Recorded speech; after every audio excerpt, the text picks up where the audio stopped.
பழங்காலத்து அணிகலன்களில் அடுத்து நம்ம பார்க்க போகிறது கழுத்து அணி. இந்த கழுத்தில் அணியக்கூடிய ஆண்களாக இருந்தாலும் சரி, பெண்களாக இருந்தாலும் சரி, கழுத்தில் அணியக்கூடிய இந்த அணிகலன்களுக்கு பெயர் கழுத்தணி என்று பயன்படுத்தியிருக்கிறார்கள். இந்த கழுத்து அணிகலன்களை எவ்வாறு பயன்படுத்தினர், அதற்கு என்னென்ன பெயர்கள் எல்லாம் வழங்கப்பட்டு வந்துள்ளது, யாரெல்லாம் இந்த கழுத்து அணிகலன்களை பெரும்பாலும் அணிந்தனர் அப்படிங்கிற தகவலை தான் நம்ம பார்க்க போகிறோம். பெரும்பாலும் கழுத்தணிகள் பெண்மணிகளால் அணியப்பட்டது. அக்காலங்களில் பெண்களே மிகுதியாக கழுத்தணிகலன்கள் அணிந்துள்ளனர். அதையும் தாண்டி இந்த மன்னர் பரம்பரையில் இருக்கக்கூடிய ஆண்கள் மேலாடைகள் அணியாமல் இந்த நகைகளை மட்டுமே, கழுத்தில் அணியக்கூடிய நகைகளை மட்டுமே பெரும்பாலும் அணிந்திருந்தனர் என்ற குறிப்பு சங்க இலக்கியங்களில் மிகுதியாக காணப்படுகிறது. அதே போல் புராண இதிகாச கதைகளிலும் நாம் அதை அறிந்து கொள்ள முடிகிறது. அவற்றில் வீர சங்கிலி என்பது சங்கிலி போல் பொன்னால் செய்யப்பட்டது அப்படிங்கிறாங்க. கழுத்தில் அணியக்கூடிய நகைகளில் வீர சங்கிலி அப்படிங்கிறதும் ஒன்று. அது பொன்னால் செய்யப்பட்டது அப்படிங்கிறத இந்த இடத்துல பதிவு பண்ணுறாங்க. அதுக்கடுத்து சரடு என்பது ஞான் என்னும் பெயரில் அழைக்கப்படுகிறது. இந்த சரடு அப்படிங்கிறது இன்றைய காலத்தில் எதை சொல்லுவாங்க அப்படின்னா, பெண்கள் திருமணமான பிறகு அணியக்கூடிய அந்த மஞ்சள் கயிறுக்கு பேர் தான் சரடு ஞான் அப்படின்னு சொல்லுவாங்க. இது அந்தைய காலங்களில் எப்படி செய்யப்பட்டிருக்கு அப்படின்னா, பொன்னினாலும் ரத்தினங்களாலும் செய்யப்பட்டுள்ளது.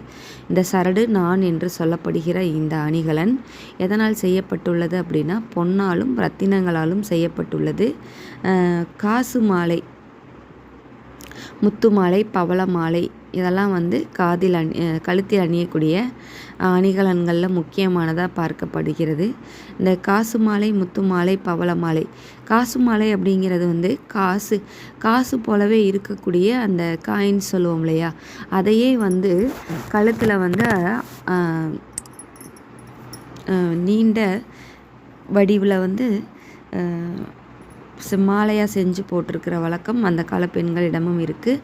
இன்றும் இது மதுரை பக்கங்களுக்கு போயிட்டோம்னா, மதுரை சுற்றியுள்ள இடங்கள், கன்னியாகுமரி வரைக்கும் போயிட்டோம்னா மிகுதியாக பெண்கள் அணியக்கூடிய நகையாக இந்த காசு மாலை இருக்கிறது அப்படிங்கிறத நம்ம தெரிஞ்சுக்கலாம். அதுக்கடுத்து இது பொற்காசுகளையும் பவுன்களையும் சேர்த்து செய்யப்பட்டது அப்படிங்கிற குறிப்பு கிடைக்குது. அதுக்கடுத்தபடியாக அட்டிகை என்னும் நகையும் கழுத்துக்கு அணியப்பட்டது அப்படின்னு குறிப்பிடுறாங்க. அப்போது இந்த கழுத்தில் அணியக்கூடிய அணிகலன்கள் அதிகமாக இருந்திருக்கு. முதல்ல பார்த்தோம் வீர சங்கிலி அப்படின்னு பார்த்தோம், அதுக்கடுத்து சரடு அப்படின்னு பார்த்தோம். அடுத்து நம்ம பார்க்க போகிறது அட்டிகை அப்படின்னு சொல்கிறாங்க. இந்த அட்டிகை அப்படிங்கிறதும் கழுத்தில் அணியக்கூடியதாக இருக்குது. இது எதனால் செய்யப்பட்டது அப்படின்னா, பொன்னால் செய்யப்பட்டது அப்படின்னு சொல்கிறாங்க. அதே போல் அதை தாண்டி ரத்தினம், வைரம், முத்து முதலியவை பதிக்கப்பட்ட நகைகளும் கழுத்தில் அணியப்பட்டிருக்கு அப்படிங்கிறத சொல்லியிருக்காங்க. இது பிற்காலத்தில் தோன்றிய நகை அப்படின்னாலும் இதுவும் பொன்னால், முத்தாலும் ரத்தினங்களாலும் செய்யப்பட்டிருக்கு. இப்படி கழுத்தில் அணியக்கூடிய அணிகலன்கள் முற்காலத்தில் பொன்னாலும் ரத்தினங்களாலும் செய்யப்பட்டது அப்படிங்கிற குறிப்பை நம்ம தெரிஞ்சுக்க முடியுது. ஆனால் இன்றைய காலகட்டங்களில் கழுத்தில் அணியக்கூடிய அணிகலன்கள் பல்வேறு வகைகளாக காணப்படுகிறது. பொன், வைரம், முத்து, ரத்தினங்களாலும் அணிந்தாலும் பாசிகளால் அணியக்கூடிய கழுத்தணிகலன்களும் இன்று பயன்படுத்தப்படுகிறது. அதே போல் வெள்ளியால் மிகுதியாக கழுத்தில் அணியக்கூடிய அணிகலன்களை பயன்படுத்தி இருக்கின்றனர். மேலும் இந்த கழுத்து அணிகலன்களுக்கு இன்றைய காலகட்டங்களில் மிகுந்த முக்கியத்துவம் கொடுப்பதில்லை. அது யார் கொடுக்குறா முக்கியத்துவம் அப்படின்னா, திருமணமான பெண்களே மிகுந்த முக்கியத்துவம் கொடுக்குறன்றேன். ஆனால் இந்த திருமணம் ஆகாத பெண்கள் என்ன பண்ணுறாங்கன்னா, தன்னுடைய ஆடைக்கு தகுந்தவாறு கழுத்தில் அணிகலன்கள் போடுவதும் தவிர்ப்பதுமான வழக்கம். அதாவது தான் அணியக்கூடிய ஆடைக்கு ஏற்றவாறு அந்த கழுத்தில் அந்த அணிகலன்களை போடுவது வழக்கமாக இருக்கிறது.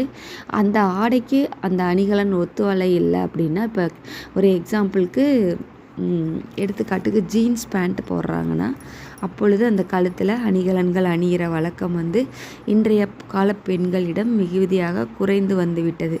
அப்போ அந்த ஆடைக்கு தகுந்தவாறு என்ன ஆடை போடுகிறோமோ அதுக்கு தகுந்தவாறு தங்களுடைய அணிகலன்களை, கழுத்து அணிகலன்களை அணிந்துள்ளனர் அப்படிங்கிறத இன்றைய காலகட்டங்களில் நம்ம